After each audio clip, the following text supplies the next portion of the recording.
Hello everyone, welcome to Michigan MTG, and today we're looking at Tuesday morning's preview. So we got a bunch of interesting cards early this morning that I want to talk about right now. So let's dive into today's previews. So first we got Avatar Destiny.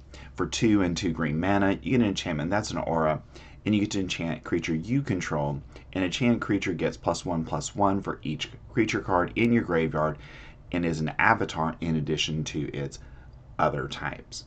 When an enchanted creature dies, mill cards equal to its power, return this card to its owner's hand, and up to one creature card milled this way to the battlefield under your control.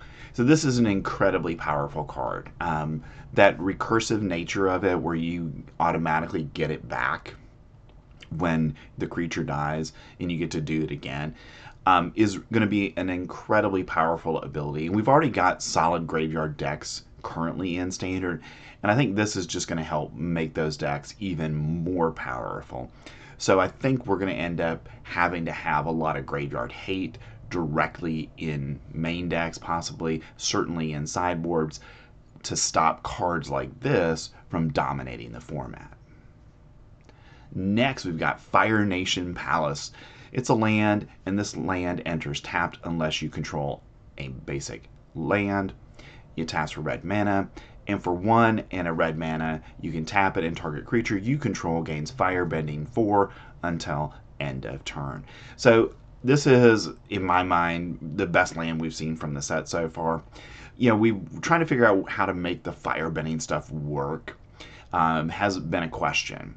But with cards like this, I think it's going to be easier and easier to make that work. And I think this just means that you can have activated abilities and or the ability to play instants during your attack phase fairly easily now, because you can just spend in essence 3 mana to give something the ability to add 4 mana to your mana pool during your attack phase. And I think that's good enough to see Standard play without any question, and it will allow you to have Firebending on a Screaming Nemesis or something like that, where you wouldn't normally have that, and it's going to give you access to enough mana that you're going to be able to use combat tricks and or removal during combat.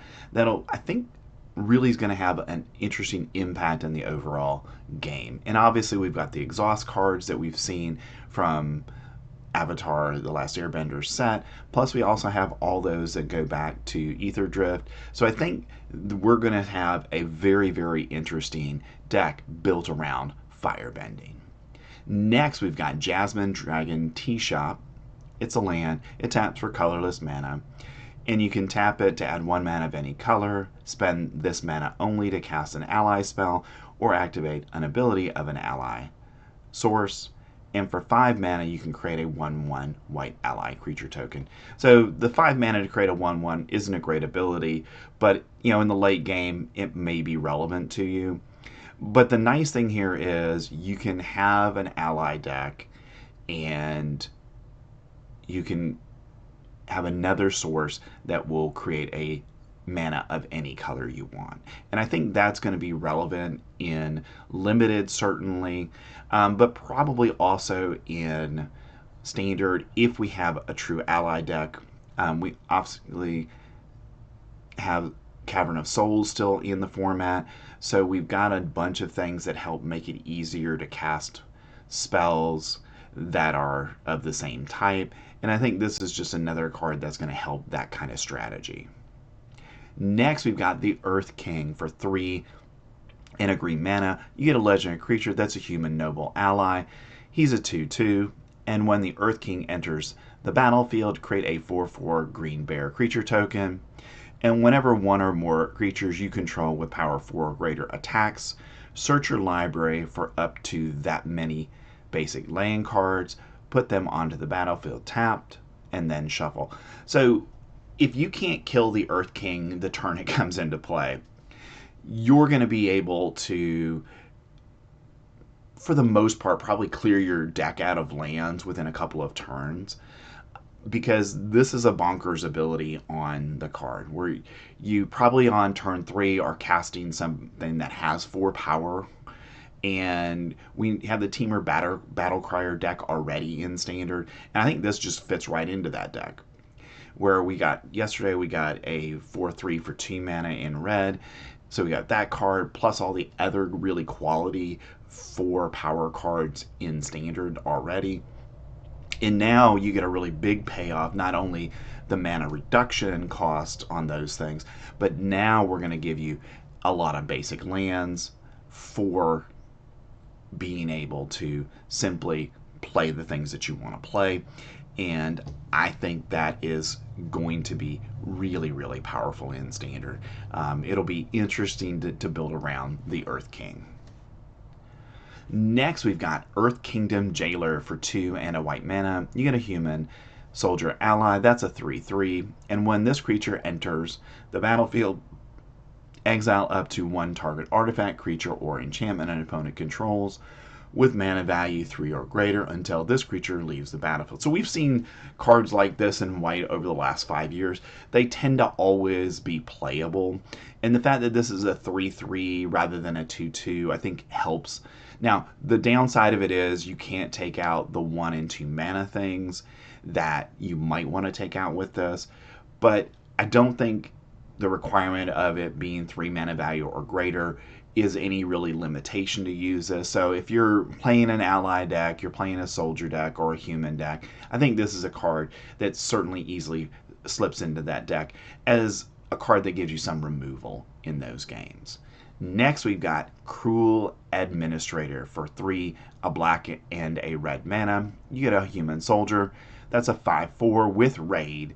This creature enters with a +1/+1 counter on it if you attack this turn.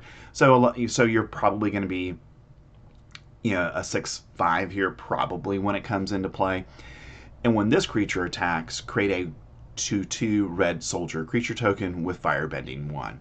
So very powerful ability there. Every time you're attacking with your 6/5, you're going to create a 2/2 and get extra mana in the process as well. So I think, if we do have a dedicated firebending deck in Standard, I think this is a card that easily slips into that deck as a 2 of, kind of the top end of your curve as a way to, in the late game, put more and more pressure on your opponent and hopefully finish the game off. Next, we've got Ira's Demonstration for 1 and a red mana. You get a lesson that's a sorcery, and you get to choose one. Ira's Demonstration deals 1 damage to each creature your opponent controls, or Ira's Demonstration deals 4 damage to target creature. So I like the flexibility on this. I don't know if it's going to be good enough for Standard because it doesn't exile things, and that's really where we've been looking for the 4 mana spells or 2 mana that do 4 damage. We've got a spell that already does this in Standard, but it exiles it. So I don't know if Ira's Demonstration is going to fit well in Standard, but I do like it definitely in Limited. And the possibility of it being a sideboard card where if you're playing against somebody who's playing a deck that's got a lot of 1 toughness creatures, I think it could be a good sweeper in those circumstances. Next, we've got Boomy, King of 3 Trials for 5 and a green mana. You legendary creature that's a human noble ally and is a 4/4. And when Boomy enters the battlefield, choose up to X, where X is the number of lesson cards in your graveyard, and put 3 +1/+1 counters on Boomy. Target player scries 3 and Earthbends 3. So if you've got 3 lessons, you can do all 3 things. If you've got 2, you can do 2 out of the 3. So I think, Boomy probably is not going to see any Standard play at all. For 6 mana, it's not good enough. But in Limited, I think it's a pretty good card, or you'll get some additional value off of him when he comes into play. So I think at the top end of a Limited deck, Boomy will be a good card. And that brings us to our last card of the day, Fire Navy Trebuchet for 2 and a black mana. You get an artifact creature, that's a wall, and is a 0/4 with Defender and Reach. And when you attack, create a 2/1 colorless construct artifact creature token with flying called Ballistic Boulder that's tapped and attacking. Sacrifice that token at the beginning of the next end step. So basically, this is a really solid blocker for 3 mana that creates, in essence, you know, a boulder that you're going to be flinging at your opponent each turn. And I think, probably not going to see standard play, but in limited, I think it's a very good card because it's going to be hard for your opponent to kill this most likely.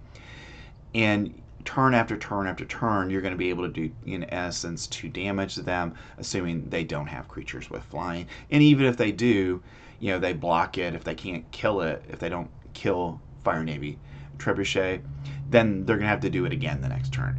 So that's going to place some, limitations on what your opponent can do, which I think in limited is good value. All right, so those were the morning previews for Avatar: The Last Airbender for Tuesday.